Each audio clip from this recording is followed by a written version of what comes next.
Income tax department लगातार सभी को नोटिस भेजे जा रहा है। पिछले साल की ही बात करें तो 1 लाख से ज्यादा कंसल्टेंट टैक्स प्रोफेशनल को नोटिस भेजी गई है। टैक्स पेयर को भी 21-22 की ज्यादातर नोटिस आ रही है। 21-22, 22-23 लगातार नोटिस पे नोटिस आई जा रही है। कई सारे ट्रांजैक्शन आप करते हैं जहां पर अगर आपने उन ट्रांजैक्शन को डिस्क्लोज नहीं किया या आपकी इनकम मैच नहीं होती आपकी आईटीआर से, तो यहां पर नोटिस जो है वो ट्रिगर हो जाती है। इनकम टैक्स डिपार्टमेंट ने एआई टूल लगा रखा है। इसी के साथ डिजिटलाइज होने की वजह से अब यहां पर इनकम टैक्स डिपार्टमेंट जो है वो और भी फॉरवर्ड हो चुका है और भी एडवांस हो चुका है। अब ऐसा नहीं है कि अगर आप कोई ट्रांजैक्शन करेंगे तो इनकम टैक्स डिपार्टमेंट को नहीं पता चलेगा। ध्यान रखिएगा, इनकम टैक्स डिपार्टमेंट आपके छोटे मोटे सभी ट्रांजैक्शन जो है वो ट्रैक करता है। तो ये ना समझे कि इनकम टैक्स डिपार्टमेंट जो है वो अब आपको नोटिस नहीं भेजेगा या आपके ट्रांजैक्शन नजर नहीं आएंगे। 135 करोड़ की जनता है, इसमें से हमें कहां पकड़ा जाएगा, ऐसी गलती कभी ना करें। इनकम टैक्स डिपार्टमेंट को सारी जानकारी है, चाहे वो आप बैंक के रिलेटेड हो, चाहे आपके कोई इन्वेस्टमेंट पर्पस के रिलेटेड हो, प्रॉपर्टी के रिलेटेड हो, सारे ट्रांजैक्शन की नजर इनकम टैक्स डिपार्टमेंट रखता है।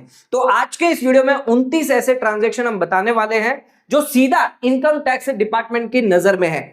इन ट्रांजैक्शन की जानकारी आप सभी को होनी चाहिए। अगर इनकी जानकारी नहीं हुई और ये ट्रांजैक्शन अगर आप करते हैं और अपनी आईटीआर में प्रॉपर इनकम नहीं दिखाते, तो उस केस में आपको नोटिस से फिर कोई नहीं बचा सकता। और इस केस में ध्यान रखिएगा, अगर नोटिस अगर आपको आती है तो 200% तक की पेनल्टी भी लगाई जा सकती है। तो दोस्तों, आज का वीडियो बहुत ही इंपॉर्टेंट है। कौन से वो 29 ट्रांजैक्शन है जो 1 अप्रैल से लागू किए गए हैं, और इन 29 ट्रांजैक्शन में अगर आप कहीं पर भी करते हैं तो इनकम टैक्स डिपार्टमेंट की सीधी नजर आप पर रहती है। जैसे एक कमरे के अंदर सीसीटीवी रहता है, वैसे ही इनकम टैक्स डिपार्टमेंट आप पर नजर गाड़े रखा हुआ है। तो आइए स्टार्ट करते हैं अपने आज के वीडियो को। दोस्तों, वीडियो को आगे बढ़ाने से पहले एक जरूरी जानकारी, चैनल पे अगर आप नए हैं तो प्लीज चैनल को सब्सक्राइब जरूर करें, वीडियो को ज्यादा ज्यादा शेयर करें ताकि और लोगों तक इसकी नॉलेज पहुंचे, और वीडियो को लाइक जरूर करें। कई लोग लाइक नहीं कर रहे हैं, तो लगातार वीडियो को लाइक करते रहे, सब्सक्राइब करते रहे, शेयर करते रहे। ऐसे ही नए नए वीडियो हम आपके लिए लाते रहेंगे। आइए स्टार्ट करते अपना आज के वीडियो को, जानते हैं कौन से 29 नए ट्रांजैक्शन। तो 29 नए ट्रांजैक्शन जो आज के वीडियो के अंदर हम डिस्कस करने वाले हैं। सबसे पहला है आपका क्रेडिट कार्ड एप्लीकेशन। अगर आप क्रेडिट कार्ड की एप्लीकेशन लेते हैं, ध्यान रखिएगा, पैन कार्ड आपके लिए लेना मैंडेटरी है। अगर आप क्रेडिट कार्ड, चाहे वो बैंक है या किसी कंपनी से क्रेडिट कार्ड ले रहे हैं, तो यहां पर आपको पैन कार्ड बनवाना जरूरी है, कंपलसरी है। चाहे आपकी इनकम कम भी क्यों ना हो, बैंक या फाइनेंशियल इंस्टीट्यूशन यहां से आपसे पैन कार्ड मांगेगी। बिना पैन कार्ड के वो आपका क्रेडिट कार्ड इश्यू करके नहीं देगी। अच्छा, इससे क्या होगा, जैसे ही क्रेडिट कार्ड के आप ट्रांजेक्शन करेंगे, वो सारे ट्रांजेक्शन क्योंकि आपके पैन कार्ड से लिंक होगा, इनकम टैक्स डिपार्टमेंट को भी पता होगा कि आपने कितने क्रेडिट कार्ड के ट्रांजैक्शन करे हैं, और ये लिमिट जो है वो आपकी इनकम से बढ़ जाते हैं, तो उस केस में आपको नोटिस आ सकती है। तो ध्यान रखिएगा, क्रेडिट कार्ड अगर आप लेते हैं तो आपके पास पैन कार्ड होता है, तो ये ना समझे कि पैन कार्ड के बेसिस पर आपको नहीं पकड़ा जा सकता। इनकम टैक्स डिपार्टमेंट इसीलिए तो पैन कार्ड जारी किया है, ताकि आपको पकड़ा जाए। अच्छा, अगर आप डीमेट और सिक्योरिटी अकाउंट खुलवाते हैं तो ध्यान रखिएगा, ये भी ओपन करवाने के लिए कोई मिनिमम लिमिट नहीं है, आपको पैन कार्ड लेना मैंडेटरी होगा। जैसे ही आपने अकाउंट खुलवाया, सबसे पहले पैन कार्ड की एप्लीकेशन करनी होगी। पैन कार्ड आप जैसे ही सबमिट करोगे डिपॉजिटरी को या सेबी रजिस्टर्ड इंटरमीडिएट होती है, तो उस केस में फिर आप डीमेट अकाउंट जो है वो खुलवा सकते हैं। यानी जो भी आप शेयर के ट्रांजेक्शन करोगे, इनकम टैक्स डिपार्टमेंट इस पे पूरी नजर रखेगा। नेक्स्ट आ जाता है, अगर आप आरबीआई का बॉन्ड लेते हैं, ध्यान रखिएगा, आरबीआई का बॉन्ड खरीदने में आपको पैन कार्ड की रिक्वायरमेंट होती है। आरबीआई ऑफिसर है या ऑफिसर ऑफ आरबीआई ऑथराइज जो एजेंसी होती है वो आपसे पैन कार्ड मांगती है। कब मांगेगी? 50,000 रुपए से ज्यादा का बॉन्ड अगर आपने खरीदा है, 50,000 से ज्यादा का पूरे साल में अगर आपने बॉन्ड खरीदा है, तो उस केस में आरबीआई को द्वारा आपका पैन कार्ड जो वो मांगा जाएगा। यानी ये भी ट्रांजैक्शन इनकम टैक्स डिपार्टमेंट की नजर में आता है। म्यूचुअल फंड में इन्वेस्टमेंट करते हैं, अगर आप म्यूचुअल फंड परचेज करते हैं तो ध्यान रखिएगा, 50,000 रुपए से ज्यादा का अगर आपने म्यूचुअल फंड परचेज किया, यूनिट परचेज किया, तो यहां पर भी आपको पैन कार्ड देना जरूरी है। जो भी ट्रस्टी है या जो भी पर्सन ऑथराइज है ऑफ ट्रस्टी, यहां पर आपका पैन कार्ड इनको देना होगा। ये जो है पैन कार्ड कलेक्ट करने वाले हैं। नेक्स्ट, अगर आप कोई सिक्योरिटीज में अदर देन शेयर्स में निवेश करते हैं, मान लीजिए डिबेंचर में निवेश करते हैं, तो उस केस में चाहे आप परचेज कर रहे हो, सेल कर रहे हो, 1 लाख से ज्यादा का ट्रांजेक्शन है, पैन कार्ड यहां पर मैंडेटरी होता है। जो भी प्रिंसिपल ऑफिसर होता है कंपनी का, या जो भी stock broker, sub broker, share transfer agent, banker हो गया, जो भी यहां पर रजिस्टर्ड है, सेबी रजिस्टर्ड जो भी है, इनको यहां पर पैन कार्ड जो है देना होगा। ये पैन कार्ड लेकर आपके जो ट्रांजैक्शन है वो रिकॉर्ड करेंगे। यानी आपके जितने भी ट्रांजैक्शन होंगे वो आपके पैन कार्ड से लिंक होंगे। नेक्स्ट आ जाते हैं कैश डिपॉजिट। अगर आप करते हैं बैंक में या पोस्ट ऑफिस में, ध्यान रखिएगा कैश डिपॉजिट चाहे आप सेविंग में कर रहे हैं, करंट अकाउंट में कर रहे हैं, किसी भी अकाउंट में जहां पर कैश डिपॉजिट हो रहा है 10 लाख रुपए या उससे ज्यादा पूरे साल में, पहले ये लिमिट कितनी होती थी पर डे की 50,000 की, जिसको सरकार ने बढ़ाकर 10 लाख रुपए कर दिए पूरे साल में। पैन कार्ड यहां पर रिक्वायर्ड है।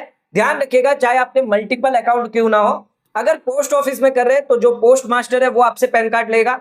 अगर इंस्टीट्यूशन जैसे एनबीएफसी हो गई, निधि कंपनी हो गई, तो उसके इसमें प्रिंसिपल ऑफिसर जो है वो आपसे पैन कार्ड लेगा, या फिर ब्रांच मैनेजर हो गया, रिलेशनशिप मैनेजर हो गया। अगर आप बैंक में या कोऑपरेटिव बैंक के अंदर अकाउंट खुलवाते हैं, कैश डिपॉजिट करते हैं, तो इस केस में आपको पैन कार्ड देना जरूरी हो जाता है। कैश विड्रॉल करते हैं तो ये भी एक नई लिमिट यहां पर जारी करी गई है 1 अप्रैल से। 10 लाख से ज्यादा अगर आपने कैश विड्रॉ किया है, सेविंग अकाउंट है, करंट अकाउंट है, फिक्स डिपॉजिट, कोई भी अकाउंट क्यों ना हो, ध्यान रखिएगा यहां पर पैन कार्ड जो है वो आपसे मांगा जाएगा। पोस्ट ऑफिस में या फिर निधि या एनबीएफसी में अगर आपने किया है, मैनेजर या फिर ऑथराइज जो ऑफिसर होंगे बैंक, कोऑपरेटिव बैंक में, वहां पर पैन कार्ड देना आपके लिए जरूरी होगा। मोटर व्हीकल परचेज करते हैं, बेचते हैं, अगर आपने कोई कार बाइक परचेज करी है, सेल करी है, एक्सेप्ट ट्रैक्टर, ट्रैक्टर के केस में आपको पैन कार्ड नहीं देना है।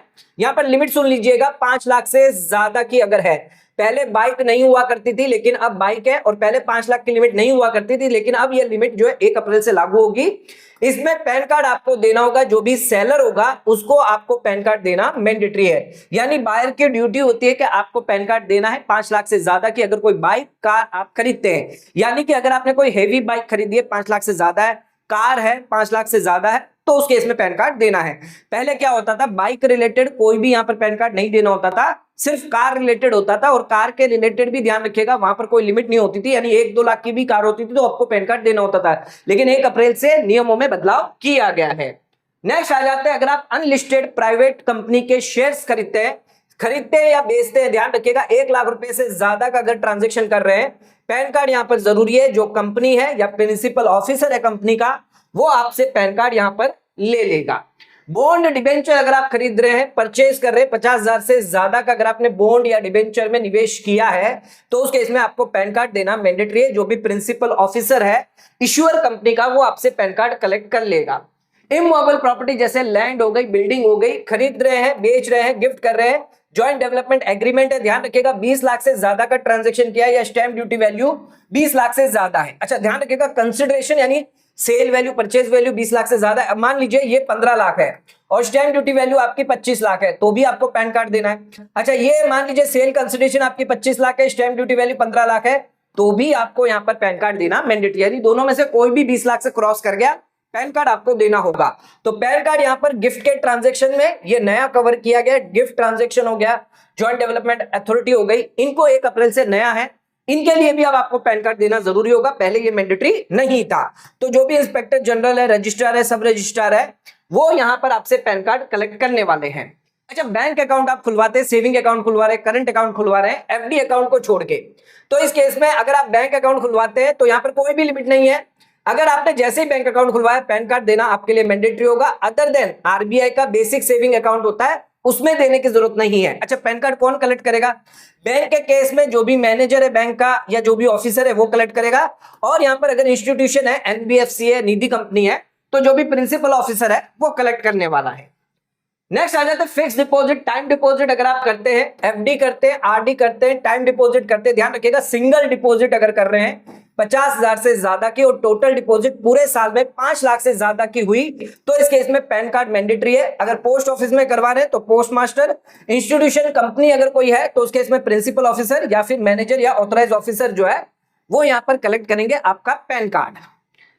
नेक्स्ट आ जाते हैं इंश्योरेंस पॉलिसी का प्रीमियम अगर आप पेमेंट कर रहे हैं 50,000 से ज्यादा पूरे साल में, तो पैन कार्ड यहां पर जरूरी हो जाता है। जो मैनेजर है, जो ऑफिसर है, वो यहां पर आपका पैन कार्ड कलेक्ट करने वाले हैं। होटल हो गया, इवेंट हो गया, बैंकेट हॉल बुक किया है, कैश पेमेंट कर रहे हैं 1 लाख से ज्यादा, ध्यान रखिएगा पैन कार्ड यहां पर आपको देना होगा। जो भी बिल इश्यू करता है उसको यहां पर पैन कार्ड देना आपके लिए मैंडेटरी है। अच्छा अगर आप कोई गुड्स और सर्विस जो है वो खरीद रहे हैं, बेच रहे हैं, गुड्स और सर्विस के केस में 2 लाख से ज्यादा का अगर आपने ट्रांजैक्शन किया है, पैन कार्ड आपके लिए मैंडेटरी हो जाएगा। जो सेलर है, सर्विस प्रोवाइडर है, वो आपको यहां पर बिल देगा और साथ में आपको यहां पर उनको पैन कार्ड देना मैंडेटरी है। अच्छा ये तो हमने बात कर दी पैन कार्ड मैंडेटरी केसेस।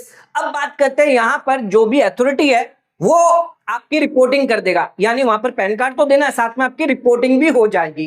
कब होगी? अगर आप कैश ट्रांजैक्शन करते हैं बैंक में, अगर आपने बैंक ड्राफ्ट पे ऑर्डर जो है 10 लाख से ज्यादा का पूरे साल में 1 अप्रैल से पैन कार्ड होल्डर है तो उसके इसमें लिमिट है, बैंक ड्राफ्ट हो गया, पे ऑर्डर हो गया, 10 लाख से ज्यादा का अगर खरीदा है, कैश पेमेंट करी है, तो इस केस में आपकी रिपोर्टिंग जो है वो बैंक द्वारा कर दी जाएगी। अच्छा, पैन कार्ड जिसके पास नहीं है, आधार कार्ड के बेसिस पर 5 लाख की लिमिट है, ये 1 अप्रैल से नई लिमिट लागू करी गई है। अच्छा, प्रीपेड इंस्ट्रूमेंट है, ध्यान रखिएगा, वॉलेट हो गया, कार्ड्स हो गया, लिमिट क्या है? 10 लाख से ज्यादा के अगर आप करते हैं तो इसमें बैंक जो है वो आपकी रिपोर्टिंग कर देगा। इसके अलावा कैश डिपॉजिट विड्रॉल अगर आप करंट अकाउंट में करते हैं तो 50 लाख की लिमिट है, कैश डिपॉजिट के लिए भी, कैश विड्रॉल के लिए भी 50-50 लाख की लिमिट है। तो इससे ज्यादा का अगर आप कैश डिपॉजिट, कैश विड्रॉ करते हैं करंट अकाउंट में, तो यहां पर जो बैंक है, कोऑपरेटिव बैंक है, वो आपकी रिपोर्टिंग इनकम टैक्स डिपार्टमेंट को कर देगा। तो यहां पर सीधे रिपोर्टिंग हो जाएगी, यहां पर पैन कार्ड तो आपको देना होगा, साथ में आपकी रिपोर्टिंग भी कर दी जाएगी। नेक्स्ट आ जाते हैं सेविंग अकाउंट में अगर आप कैश डिपॉजिट करते हैं तो ध्यान रखिएगा यहां पर भी नई लिमिट है, पैन कार्ड नहीं हुआ तो 5 लाख से ज्यादा का अगर आपने कैश डिपॉजिट किया है और पैन कार्ड अगर है 10 लाख से ज्यादा का कैश डिपॉजिट किया है पूरे साल में, यहां पर ध्यान रखिएगा पर बैंक लिमिट नहीं है। पूरे इंडिया में जितने भी आपके सेविंग अकाउंट है, चाहे सिंगल डिपॉजिट कर रहे हैं, मल्टीपल टाइम डिपॉजिट कर रहे हैं, एक अकाउंट है, 2 अकाउंट है, सभी को मिलाकर लिमिट जो है वो आपकी देखी जाएगी। पैन कार्ड हुआ तो 10 लाख की लिमिट है, पैन कार्ड नहीं है तो उस केस में आधार कार्ड आपके बेसिस पर देखा जाएगा और आधार कार्ड के केस में 5 लाख की लिमिट हो जाएगी। और ये 1 अप्रैल से जो है नियम लागू है। बैंक हो गई, पोस्ट ऑफिस हो गई या कोऑपरेटिव बैंक जो है वो आपकी रिपोर्टिंग इनकम टैक्स डिपार्टमेंट को सीधा कर देगा। फिक्स डिपॉजिट अगर आप करते हैं तो नई एफडी, ध्यान रखिएगा, सिर्फ नई एफडी 10 लाख से ज्यादा हुई तो बैंक, एनबीएफसी, पोस्ट ऑफिस जो है वो आपकी रिपोर्टिंग कर देगा। अगर कोई रिन्यू एफडी है, मान लीजिए अगर आपने एफडी बनाई है, न्यू एफडी करी है, तो आपकी रिपोर्टिंग होगी 10 लाख से ज्यादा। लेकिन अगर आपकी कोई ओल्ड एफडी है और वो ऑटो पॉपुलेट होके वापस यहां पर रिन्यू हुई है, तो उस केस में यहां पर आपकी कोई भी रिपोर्टिंग नहीं होगी। लेकिन अगर आपने सेविंग बैंक अकाउंट के अंदर पैसा डिपॉजिट करवा दिया, यानी आपकी पुरानी एफडी जो वो मैच्योर हो गई, पैसा आ गया, फिर आपने नई एफडी करी तो वो नई एफडी मानी जाएगी, उसकी रिपोर्टिंग हो जाएगी। रिन्यू अगर हुई, ऑटो रिन्यू हुई, तो उस केस में कोई भी रिपोर्टिंग नहीं की जाएगी। नेक्स्ट आ जाते हैं क्रेडिट कार्ड का पेमेंट। अगर आप कैश में 1 लाख से ज्यादा का कर रहे हैं पूरे साल में और नॉन कैश यानी ऑनलाइन माध्यम से 10 लाख से ज्यादा कर रहे हैं, तो जो बैंक है, जो कंपनी है क्रेडिट कार्ड इशू करती है, वो आपकी रिपोर्टिंग कर देगा। अच्छा, ये लिमिट जो है वो पूरे साल की होगी, 1 अप्रैल से लेकर 31 मार्च तक की। इस पीरियड के दौरान अगर आपने 1 लाख से ज्यादा कैश में या online NEFT, RTGS, UPI, net banking, cheque से अगर आप कर रहे हैं क्रेडिट कार्ड का पेमेंट 10 लाख से ज्यादा, तो आपकी रिपोर्टिंग कर दी जाएगी। अगर आप बॉन्ड डिबेंचर में निवेश करते हैं, ध्यान रखिएगा 10 लाख से ज्यादा, तो आपकी रिपोर्टिंग जो वो इश्यू कंपनी, जो बैंक बॉन्ड इश्यू कर रही है, डिबेंचर इश्यू कर रही है, वो आपकी रिपोर्टिंग कर देगा। नेक्स्ट, अगर आप शेयर कैपिटल या शेयर एप्लीकेशन मनी में पैसा डालते हैं 10 लाख रुपए से ज्यादा, तो कंपनी यहां पर आपकी रिपोर्टिंग इनकम टैक्स डिपार्टमेंट को कर देगा। बायबैक ऑफ शेयर्स की बात करें तो 10 लाख से ज्यादा का अगर आपने शेयर्स बायबैक किया है लिस्टेड कंपनी का, तो यहां पर सीधी इनकम टैक्स डिपार्टमेंट को आपकी रिपोर्टिंग कर दी जाएगी। फॉरेन करेंसी, फॉरेक्स आप खरीद रहे हैं, बेच रहे हैं, ट्रैवलर चेक हो गया, ध्यान रखिएगा 10 लाख से ज्यादा पैन कार्ड होल्डर्स के लिए, नॉन पैन कार्ड्स के लिए 5 लाख की लिमिट है। यह भी 1 अप्रैल से नई लिमिट लागू करी गई है। ऑथराइज डीलर जो है वो आपकी रिपोर्टिंग इनकम टैक्स डिपार्टमेंट को कर देगा। तो फॉरेन करेंसी अगर आप खरीद रहे हैं, बेच रहे हैं, तो ध्यान रखिएगा लिमिट से ज्यादा आपको नहीं करना है। अगला आ जाता है ई मूवेबल प्रॉपर्टी, 45 लाख से ज्यादा के और स्टैंप ड्यूटी वैल्यू 45 लाख से ज्यादा अगर हुई, दोनों में से जो भी 45 लाख से ज्यादा हुआ, इस केस में रजिस्ट्रार, सब रजिस्ट्रार आपकी रिपोर्टिंग कर देगा। अच्छा, ई मूवेबल प्रॉपर्टी के केस में ध्यान रखिएगा अगर 20 लाख के अंदर है तो उस केस में ना ही कोई पैन कार्ड की जरूरत है, ना ही कोई रिपोर्टिंग यहां पर आपकी होनी है। लेकिन अगर 20 लाख से लेकर 45 लाख के अंदर है तो इस केस में आपको पैन कार्ड मैंडेटरी होगा, लेकिन रिपोर्टिंग की यहां पर कोई भी रिक्वायरमेंट नहीं है। लेकिन अगर 45 लाख से ज्यादा की अगर इमूवेबल प्रॉपर्टी अगर आप सेल कर रहे हैं, बाई कर रहे हैं, गिफ्ट कर रहे हैं या जॉइंट डेवलपमेंट अथॉरिटी के तहत जुड़े हुए हैं, एग्रीमेंट के तहत जुड़े हुए हैं, 45 लाख से ज्यादा के अगर आपने खरीदी बेच करिए, चाहे कैश में करिए चाहे ऑनलाइन मोड से करिए, यहां पर आपके लिए पैन कार्ड भी होगा मैंडेटरी और आपकी रिपोर्टिंग भी जो है वो इनकम टैक्स डिपार्टमेंट को कर दी जाएगी। नेक्स्ट आ जाते हैं स्टैंप पेपर। अगर आप परचेस करते हैं 2 लाख से ज्यादा, पैन कार्ड होल्डर है, non pan card holder 1 lakh से ज्यादा है, stock holding corporation of India आपकी रिपोर्टिंग जो वो इनकम टैक्स डिपार्टमेंट को कर देता है। इंश्योरेंस प्रीमियम का अगर आप पेमेंट करते हैं, पैन होल्डर है 5 लाख की लिमिट है और नॉन पैन होल्डर के लिए 2.5 लाख की लिमिट है, ध्यान रखिएगा, हमने बताया था 50,000 से ज्यादा अगर आपने इंश्योरेंस का पेमेंट किया तो पैन कार्ड लेना मैंडेटरी है, और अगर आपके 5 लाख से ज्यादा का इंश्योरेंस प्रीमियम का पेमेंट हुआ तो पैन कार्ड तो लेना है, साथ में आपकी रिपोर्टिंग भी हो जाएगी। पैन कार्ड नहीं हुआ जिनके पास तो 2.5 लाख से ज्यादा पे आधार कार्ड के बेसिस पर आपकी रिपोर्टिंग कर दी जाएगी। अच्छा, यहां पर जो इश्यू इंश्योरेंस कंपनी है वो आपकी रिपोर्टिंग करने वाला है। Next, cash cell of goods और सर्विस। ध्यान रखिएगा, अगर आप गुड्स और सर्विस कैश में पेमेंट कर रहे हैं तो उस केस में 2 लाख से ज्यादा का अगर आपने कैश में पेमेंट किया है तो जो भी टैक्स ऑडिट पर्सन होगा वो आपकी रिपोर्टिंग इनकम टैक्स डिपार्टमेंट को कर देगा। यानी 44AB के अंदर जो लायबल होगा ऑडिट के लिए, जिसके बुक्स ऑफ अकाउंट ऑडिटेड है, अगर उससे आप, जैसे मान लीजिए कोई बड़ा ज्वेलर्स वाला है, उसका टर्नओवर है 100 करोड़ रुपया, उससे अगर आप जो है वो ज्वेलरी ले रहे हैं और उसका पेमेंट जो है 5 लाख रुपया आपने कैश में कर दिया, तो इस केस में आपकी रिपोर्टिंग जो है वो इनकम टैक्स डिपार्टमेंट को कर दी जाएगी। नेक्स्ट, यहां पर कुछ स्पेशल रिपोर्टिंग है, मैंडेटरी रिपोर्टिंग है, कोई लिमिट नहीं है। अगर आप शेयर्स म्यूचुअल फंड के यहां पर जो स्टॉक एक्सचेंज हो गया, डिपॉजिटरी हो गया, क्लियरिंग कॉर्पोरेशन हो गया, अगर आपको कोई गेन हुआ है तो ये मैंडेटरी यहां पर दिखाना इनको जरूरी है। यानी अगर आपका कोई भी गेन होता है शेयर्स म्यूचुअल फंड में, सीधे आपके AIS TIS में रिफ्लेक्ट होगा, भले ही 1 रुपए का भी क्यों ना हो। डिविडेंड इनकम है, ये भी आपकी मैंडेटरी रिफ्लेक्ट होगी, और इंटरेस्ट इनकम जो भी बैंक, पोस्ट ऑफिस, NBFC है, ये आपकी रिपोर्टिंग इनकम टैक्स डिपार्टमेंट को कर देते हैं। ये यहां पर इसमें कोई लिमिट नहीं है, 1 रुपए का भी ट्रांजेक्शन हुआ, 1000 का ट्रांजेक्शन हुआ, कोई लिमिट नहीं दी गई है, ये मैंडेटरी रिपोर्ट होनी है। तो ये 29 ट्रांजेक्शन है जिसको यहां पर रिपोर्ट जो है इनकम टैक्स डिपार्टमेंट को किया जाता है, पैन के माध्यम से या फिर इन रिपोर्टिंग एंटिटी के माध्यम से डायरेक्टली रिपोर्ट करा जाता है। तो ये ना समझे कि इनकम टैक्स डिपार्टमेंट को आपके कोई भी ट्रांजैक्शन की जानकारी नहीं है, ये 29 ट्रांजैक्शन की जानकारी है। ये 29 ट्रांजैक्शन अगर आप करते हैं, आपकी इनकम इससे मैच होनी चाहिए, इनकम मैच नहीं हुई तो इनकम टैक्स डिपार्टमेंट की सीधी नोटिस अब आपको आ सकती है। तो दोस्तों, आज का वीडियो अगर आपको पसंद आए तो वीडियो को लाइक, शेयर, सब्सक्राइब करना ना भूलें, वीडियो को ज्यादा से ज्यादा शेयर करें ताकि और लोगों तक इसकी नॉलेज पहुंच सके। आज का वीडियो समाप्त करते हैं, धन्यवाद।